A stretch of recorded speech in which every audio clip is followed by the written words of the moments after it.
राम राम भाई सारन है। मैं मोहित शर्मा लेकर आया हूँ क्वांटम मैकेनिक्स का लेक्चर नंबर 54। और आज का हमारा टॉपिक है time independent degenerate perturbation theory. मतलब आज इस वीडियो में हम time independent degenerate perturbation theory के न्यूमेरिकल्स को सोल्व करेंगे। अब तक हमने time independent non degenerate perturbation theory को सोल्व कर चुके हैं। अब हम डीजनरेट परटर्बेशन थ्योरी को सोल्व करेंगे। तो देखो हम स्टार्ट करते हैं। हमारे पास टोटल हैमिल्टोनियन गिवन होगा भाई H इज इक्वल टू होगा हमारे पास H note plus lambda H P हो गया। ठीक है, इसको हम ऐसे भी लिख सकते हैं H बराबर हो गया H note plus H dash हो गया।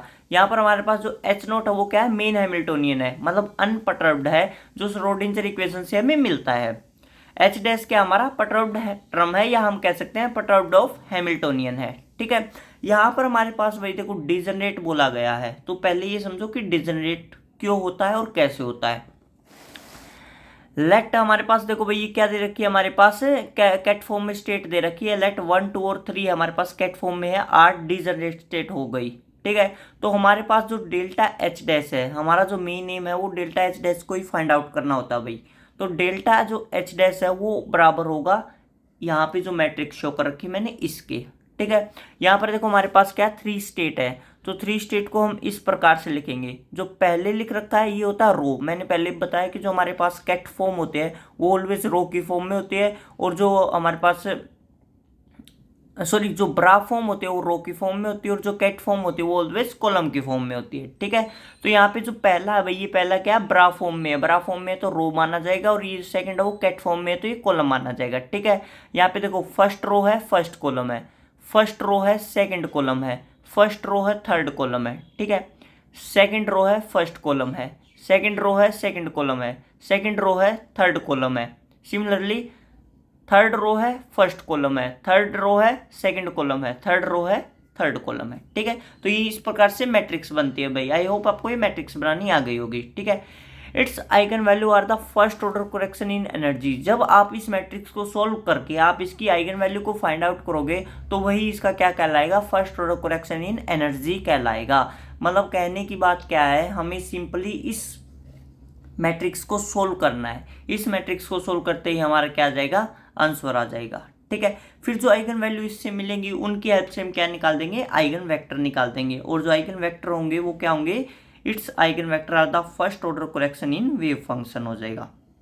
हमें सिर्फ यहाँ पर ये दो चीजें ही फाइंड आउट करनी है।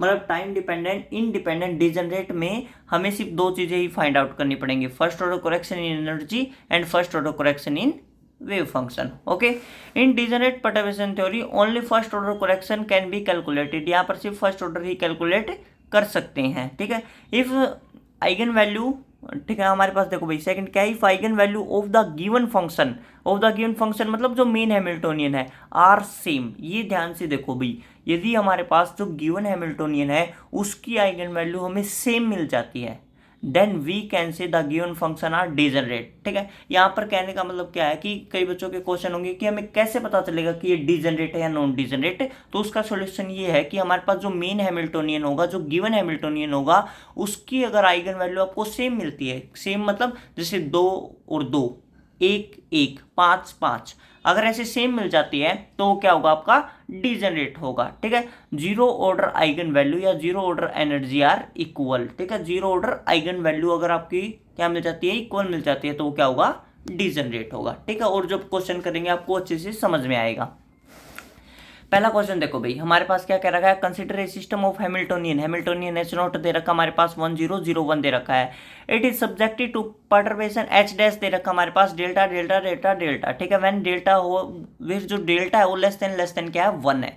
Find first order correction in energy, हमें first order correction in energy निकालना है।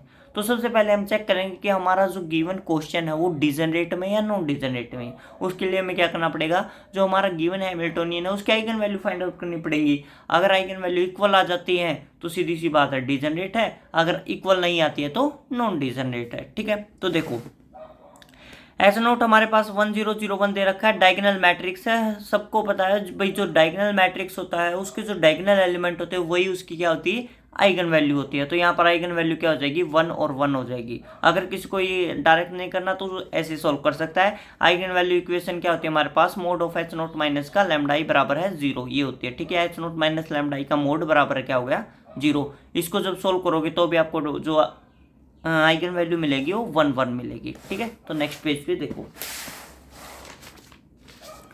यहाँ से हमने क्या किया, अभी इसको हम सोल्व करेंगे तो देखो 1 1 मिल रही है, ये क्या हो गया हमारे पास सेम आ गई, तो मतलब डिजनरेट हो गया। हम कहेंगे zero order energy eigen value क्या हो गई, देखो हमारे पास दो आइगन वैल्यू हमें मिली है 1 और 2, तो ठीक है, और ये क्या मानी जाएंगी, जीरो ऑर्डर मानी जाएंगी। तो E1 जीरो किसके बराबर हो गया 1 के, E2 जीरो भी किसके बराबर हो गया 1 के। ठीक है, जीरो क्या रिप्रेजेंट कर रहा है, जीरो ऑर्डर को रिप्रेजेंट कर रहा है, और हमारे पास जीरो ऑर्डर किससे मिलता है, मेन हैमिल्टोनियन से मिलता है। ठीक है, अब यहाँ से हम क्या निकाल लेंगे, eigen vector, the eigen vector corresponding to eigen value. Eigen vector क्या हो जाएंगे, अगर हमारे पास डायगोनल मैट्रिक्स होती है भाई, तो उसके आइगन वेक्टर ऑलवेज क्या होते हैं 1 0 0 1 होते हैं। अगर 3x3 की मैट्रिक्स होती तो क्या लिखते 1 0 0 0 1 0 0 0 1। 4x4 की मैट्रिक्स होती तो क्या लिखते 1 0 0 0 0 1 0 0 0 0 1 0 0 0 0 1।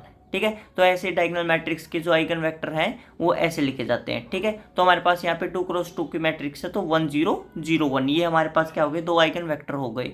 इसको कैसे रिप्रेजेंट करेंगे हमारे पास, और जो हमें पता है कॉलम फॉर्म में ऑलवेज किस में लिखे जाते हैं, कैट फॉर्म में। तो क्या हमारे पास फर्स्ट स्टेट इसको मान लेते हैं 1 0, सेकंड इसको मान लेते हैं 0 1। ठीक है, अब देखो भाई मैंने बताया था कि जो हमारे पास हमारा जो डिजेनरेट परटर्बेशन थ्योरी में जो मेन एम होता है वो डेल्टा एच डैश को फाइंड आउट करना होता है। अब 2x2 की मैट्रिक्स है तो उसको इस प्रकार से बनाएंगे। ठीक है, सारी वैल्यू हमें गिवन है भाई, अभी हमें देखो यहाँ पे ये फाइंड आउट करना है, ये फाइंड आउट करना है, ये फाइंड आउट करना है, ये फाइंड आउट करना है। ठीक है, we know its eigen value are the first order correction in energy, फिर इसकी जो आइगन वैल्यू फाइंड आउट कर देंगे और वो हमारी क्या होगी, first order correction in energy होगी। यहाँ पर एच डैश की क्या वैल्यू दे रखी है, डेल्टा डेल्टा डेल्टा डेल्टा दे रखी है।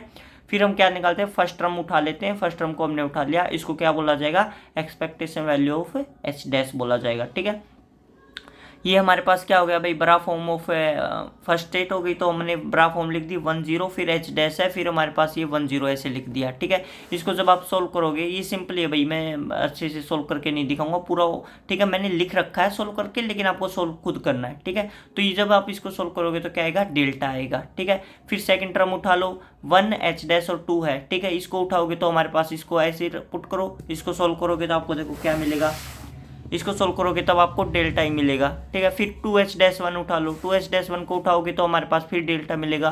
फिर 2h-2 उठा लो, इसको सोल्व करोगे तो आपको फिर डेल्टा मिलेगा। तो मतलब आपका जो डेल्टा एच डैश है वो क्या हो गया, डेल्टा डेल्टा डेल्टा डेल्टा। ये तो सेम एच डैश की तरह आ गया, लेकिन हर क्वेश्चन में नहीं आएगा, सिर्फ इसी में आया। ओके, फिर इसके आइगन वैल्यू इक्वेशन निकाल दो भाई। आइगन वैल्यू इक्वेशन क्या होता है, डेल्टा एच डैश माइनस का लैम्डा ही बराबर है 0, इसका मोड कर देना। ठीक है, तो यहाँ से जब इसको सोल्व करोगे तो क्या आएगा, डेल्टा माइनस का lambda, delta delta delta minus का लैम्डा का मोड बराबर है 0। मोड कह लो या डिटर्मिनेंट कह लो। ठीक है, फिर हमारे पास क्या हो जाएगा भैया, आप इसको सोल्व करोगे तो डेल्टा माइनस लैम्डा का स्क्वायर माइनस का डेल्टा स्क्वायर बराबर है 0। इसको सोल्व करते करते हमारे पास दो वैल्यू आ रही है, एक तो लैम्डा बराबर 0 आ रहा है, एक क्या आ रहा है 2 डेल्टा आ रहा है। एक क्या आ रहा है 0 आ रहा है और एक क्या आ रहा है 2 डेल्टा आ रहा है। ठीक है, अब देखो भाई यहाँ पर हमारे पास क्या हुआ कि हमारे पास जो फर्स्ट ऑर्डर करेक्शन है उसमें हमें दो वैल्यू मिल गई, 0 और 2 डेल्टा। जबकि हमारे पास जो जीरो ऑर्डर में था वो क्या मिल रही थी, दोनों सेम वैल्यू मिल रही थी, लेकिन यहाँ पर क्या हो गया, अलग अलग मिल गई। ठीक है, तो which is the first order correction in energy. ठीक है, तो टोटल एनर्जी को कैसे लिखा जाता है, zero order plus first order. ठीक है, E1 0 प्लस E1 1 हो गया, तो E1 0 कितनी थी 1 मिल रही थी, ये प्लस 0 के बराबर 1 हो गया। सिमिलरली E2 किसके बराबर हो जाएगा, E2 0 प्लस E2 1 हो गया। E2 0 किसके बराबर थी 1 के, और E2 1 किसके बराबर है 2 डेल्टा के है। ठीक है, तो हमारे पास ये दो टोटल एनर्जी आ गई है। मतलब कहने का मतलब आप इससे समझ सकते हो कि जो हमारे पास अनपर्टर्ब्ड था वहां पर हमारे पास क्या था, डीजनरेट था, जो कि 1 वैल्यू आ रही थी। ठीक है, हमने निकाला था ना मेन हैमिल्टोनियन की आइगन वैल्यू 1 1 आ रही थी, तो वो क्या थी 1 आ रही थी। फिर जैसे ही पर्टर्ब्ड पार्ट हुआ, पर्टर्ब्ड पार्ट होते ही हमारे पास जो आइगन वैल्यू है या टोटल एनर्जी वो क्या हो गई, चेंज हो गई। एक हमें 1 मिल गया, एक 1 प्लस 2 डेल्टा मिल गया। एक तो हमें 1 ही मिला, एक हमें क्या मिला 1 प्लस 2 डेल्टा मिला। इससे हम ये भी कह सकते हैं कि हमारे पास जो पर्टर्बेशन है वो डिजनरेसी को क्या कर देती है, रिमूव कर देती है। यहाँ पे डिजनरेसी थी, जैसे ही पर्टर्बेशन अप्लाई किया वो डिजनरेसी रिमूव हो गई। मतलब जो हमारे पास एनर्जी है वो क्या हो गई, अनइक्वल हो गई। E1 और E2 क्या है, अनइक्वल है। Okay, degeneracy can be remove using perturbation. ठीक है भाई, और ये भाई वही है डायगोनल मैट्रिक्स है। डायगोनल मैट्रिक्स की जो आइगन वैल्यू होते हैं ऑलवेज उसके डायगोनल एलिमेंट होते हैं, ए बी सी इसके डायगोनल एलिमेंट हो जाएगी और इसके आइगन वेक्टर वही मैंने बताया था 1 0 0 0 1 0 0 0 1 हो जाएंगे। ठीक है, ये एक क्वेश्चन और देख लो भाई स्पीड से। ए सिस्टम ऑफ हैमिल्टोनियन दे रखा है, एच नोट बराबर दे रखा है ई नोट, ये हमारे पास कोई मैट्रिक्स दे रखी है 3 0 0 0 3 0 0 0 15 दे रखे हैं। ठीक है, और इस सब्जेक्टिव टू परटर्बेशन और एच जो परटर्बेशन दे रखा है वो कितना दे रखा है, एच डैश बराबर दे रखा है ई नोट बाई 100 0 1 0 1 0 0 0 0 1 दे रखा है। इसमें क्या निकालना है, then find first order correction in energy निकालो।